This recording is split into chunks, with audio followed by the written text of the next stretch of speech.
Ол орындаушының өзіне ғана емес, үшінші жақта болған адам айтып алды.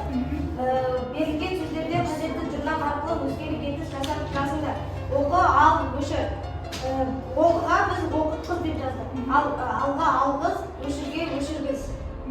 Жақсы, рахмет. Етіске мысал келтір.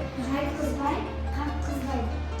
Жақсы. Екінші сұрақ. Берілген мақал мәтелден өзгелі етістерді терең жаз. Етістік емес, етіс. Етістерді терең жаз. Ақылды адам